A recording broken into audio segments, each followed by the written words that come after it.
எல்லாருக்கும் கார்த்திகோட அன்பு வணக்கம். இன்றைக்கி ஜனவரி 30ஆம் தேதி. இன்றைக்கி பார்த்திங்கன்னா தியாகிகள் தினம். அது மட்டும் இல்லாமல் நம்ம மகாத்மா காந்தியடிகளோட நினைவு தினம்.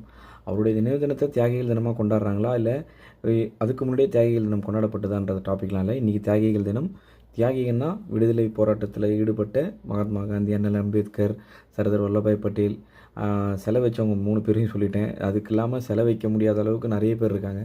அது இல்லாமல் முத்துராமலிங்க தேவர் ஐயா, வீரபாண்டிய கட்டபொம்மன் ஆரம்பித்து வேலுநாச்சியார் அம்மா, அவங்க எல்லாரையும் ஆரம்பித்து தியாகிகள் தினம் போற்றப்படுது. அவங்க எல்லாரையும் இன்றைக்கி நம்ம ஒரு நினைவு கூர்ந்து ஒரு சல்யூட் வைக்கணுன்றது தான் தியாகிகள் தினமாக கொண்டாடப்படுது. நாடெங்கும், இந்திய நாடெங்கும் கொண்டாடப்படுது. இதில் தியாகிகள் லிஸ்ட்டில் பார்த்திங்கன்னா ஒரு ஜோக்காக சொல்லணுன்னா குடும்பஸ்தன்களையும் சொல்லலாம். குடும்பஸ்தன்களை விட பெரிய தியாகியே எனக்கு தெரிஞ்சு யாரும் இல்லைன்னு தான் சொல்லணும். ஏன்னா நம்ம அப்பாங்க எவ்வளோ தியாகம் பண்ணியிருப்பாங்க, அவங்க அப்பா எவ்வளோ தியாகம் பண்ணியிருப்பார். நம்ம இப்போ குடும்பஸ்தனாகி என்னென்ன தியாகம் பண்ண போகிறோன்னு தெரியல. ஸோ தியாகிகள் தினம்ன்றது ஒரு வீட்டிலேருந்து ஸ்டார்ட் பண்ணி நாடு வரைக்கும் இருக்குது. வீட்லேயும் தியாகிகள் இருக்காங்க. இப்போ எல்லாருமே சொல்லுவாங்க சுதந்திர போராட்ட தியாகி பென்ஷன் வாங்கினேன். அது மாதிரி இந்த நாட்டு சுதந்திரத்துக்காகவும் தினம் நம்ம வீட்டில் இருக்கிற அப்பா அம்மா நம்மளை சுதந்திரமாக வச்சுக்கிறதுக்காக என்னெல்லாம் தியாகம் பண்ணுறாங்கன்றதுக்காக தியாகிகள் தினம் அனுசரிக்கப்படுது, தியாகிகள் தினம் கொண்டாடப்படுது. ஸோ காந்திஜி அவர்களுக்கு நினைவு தினத்தை இன்றைக்கி நினைவு தினன்றதுனால அவருக்கு ஒரு பெரிய வணக்கத்தையும் தியாகிகளுக்கு பாராட்டியும் சொல்கிறோம்.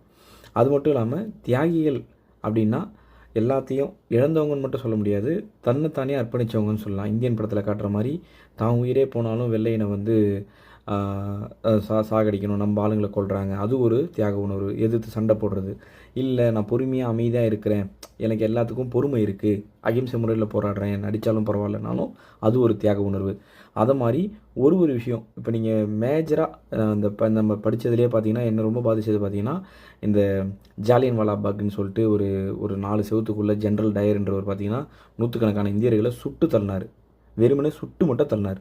ஓட விட்டு எங்கேயும் ஓட விட்டு எங்கேயும் எகிந்து பெரிய சேவர் எப்படி ஜம்ப் பண்ணி போக முடியும்?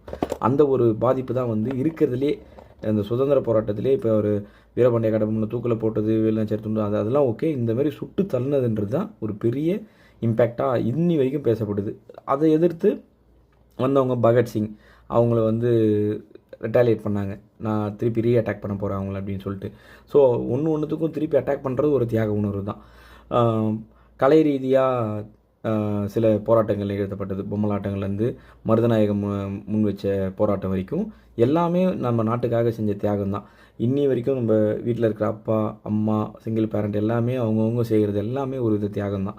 டீச்சர்ஸ் முக்கியமாக பாடம் நடத்துகிறவங்க, பெரிய பெரிய ஆசிரியர்கள்லாம் பெரிய பெரிய தியாகிகள் தான்.